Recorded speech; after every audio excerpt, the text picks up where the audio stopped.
punto ang nais ko pong pagnilayan sa gabing ito. 3 mahalagang aral ng mga pagbasa. Una, ang katotohanan mga kapatid na walang nakaliligtas sa kamatayan.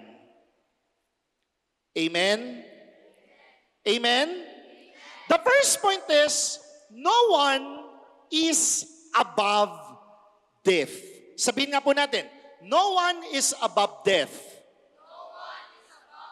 Totoo yun. Mga kapatid, tingnan niyo po yung ating mabuting balita.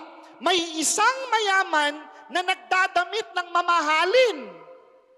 Siguro yung OOTD nito, mga Chanel, Dior, Hermes, siguro may Bulgari na necklace, siguro ganun yung mga datingan nitong mayaman na ito.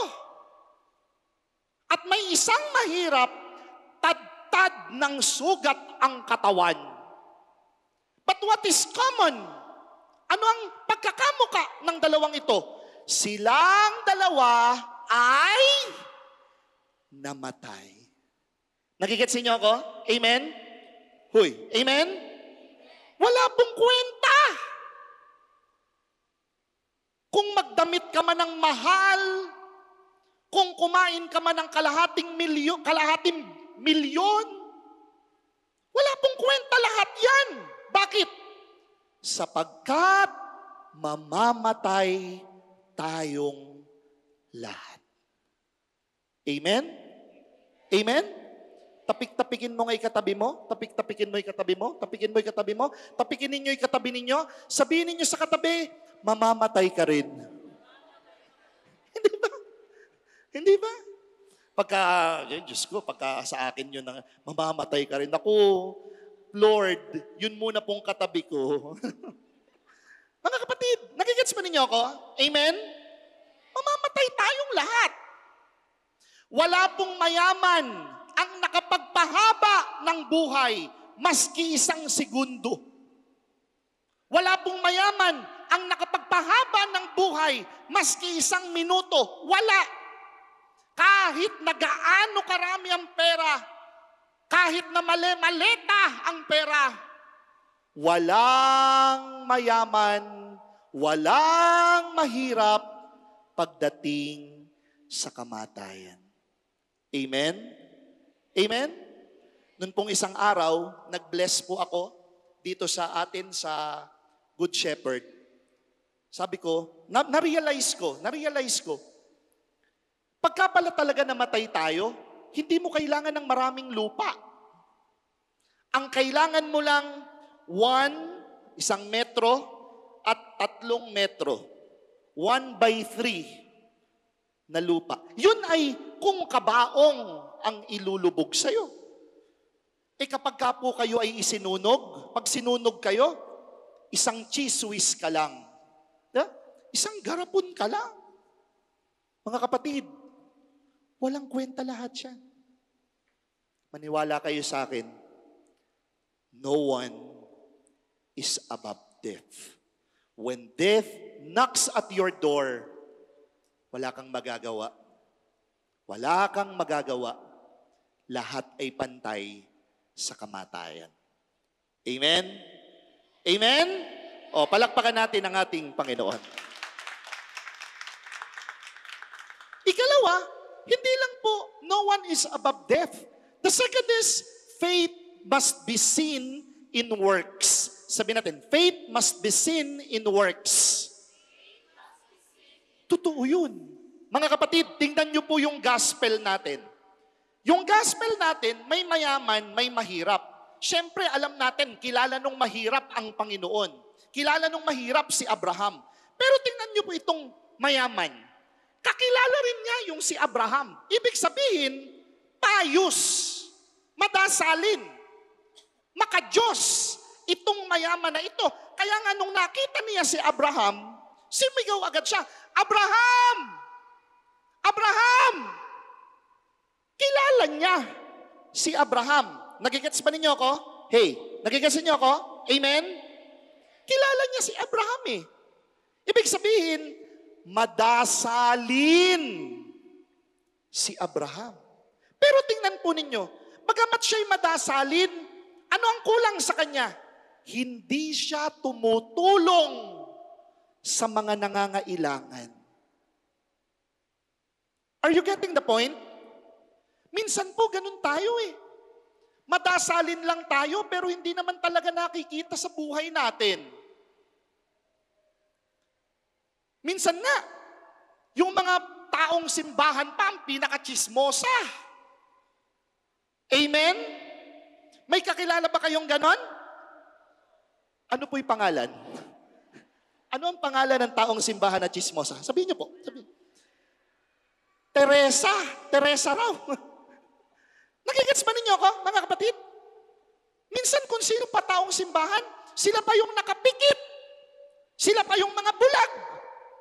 Sila pa yung mga hindi nagtumutulong sa ibang tao. Kaya nga nauso yung kanta, walang sino man ang nabubuhay para sa sarili lamang. Walang sino man ang namamatay para sa sarili lamang. Kasi nga, tayong lahat ay may pananagutan sa isa't isa. Amen? Amen? O palakpakan nga muna natin ang Panginoon. Minsan po ganun eh. O ito po, hindi ko ito gustong banggitin pero gusto ko lang mabigyan ng diin. Tingnan po ninyo yung in-enumerate po ng presidente na 15 na contractors, 15. Pagka po binasa ninyo yung mga pangalan, napakababait. Miracle worker. Parang si Jesus, ano? Alpha and Omega. Di ba, ano? Saint Timothy. Ay, sorry. Naka-live pa naman tayo. Saint Gerard. Di ba? Parang napaka-payos. Pero tingnan ninyo. Tandaan nyo, pag hindi ninyo ginawa ito, paparusahan talaga kayo na pa. Ayan, tiyan nyo. Pero saan sila ng Panginoon? Ganun daw talaga pagka kasakiman eh. Pagka daw kasakiman, the sky is the limit. Ibig sabihin, the sky is the limit. O kayo, ikaw nagsabi nun. Sabi mo, the sky Sabi ko, the sky is the limit. Nakikits ba ninyo ako? Amen? Simple lang. Faith must be seen in works. Minsan tayong mga taong simbahan, tayo pa yung mapanghusga. Minsan tayo yung mga taong simbahan, tayo pa yung sinungaling. Minsan tayo yung taong simbahan pero hindi tayo maunawain. Naniniwala ako, pagka taong simbahan ka, dapat nakikita yan sa buhay mo. Amen? Amen? O, palakpakan natin ang ating Panginoon. At, ikatlo, ano po ulit yung una?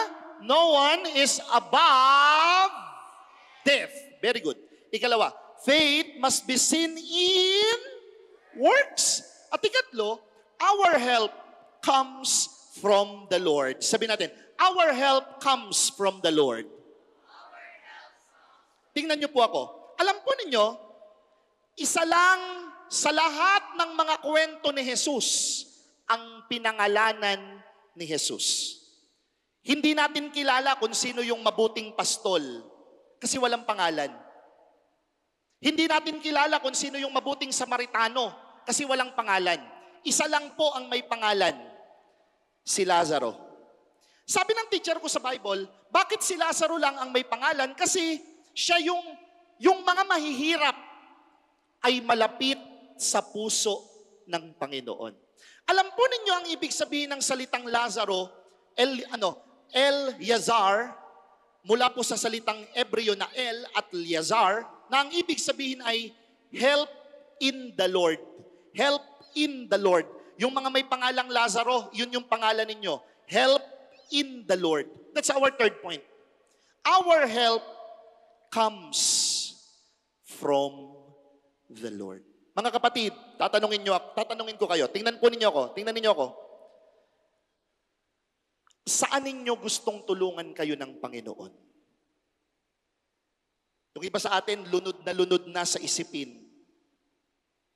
Yung iba sa atin, baka may karamdaman. Yung iba sa atin, baka may pinagdaraanan. Yung iba sa atin, baka may problemang mabigat. Saan ninyo gustong tulungan kayo ng Panginoon? Lazaro, our help comes from the Lord. Magsabi kayo sa Panginoon.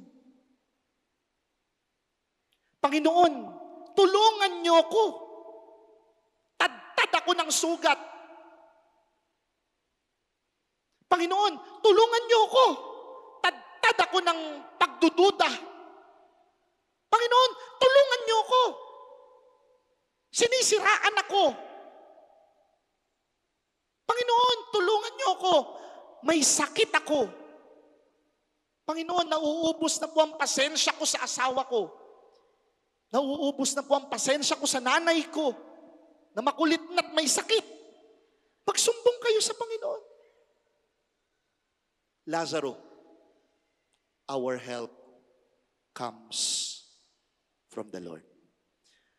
Sapagkat kapag iniwan kayo ng lahat, kapag ayaw na sa inyo ng lahat, meron lang tayong isang pwedeng takbuhan, ang Panginoon. Sapagkat siya ang palaging nagkukup-kup, sapagkat siya ang palaging nagmamahal sa mga may pinagdaraanan sa buhay. Amen? Amen? Palakpakan po natin ang ating Panginoon. Mga kapatid, 3 punto. Ano ba ang paalala ng ating mga pagbasa? 3. No one is above death. Faith must be seen in works. Our help comes from the Lord.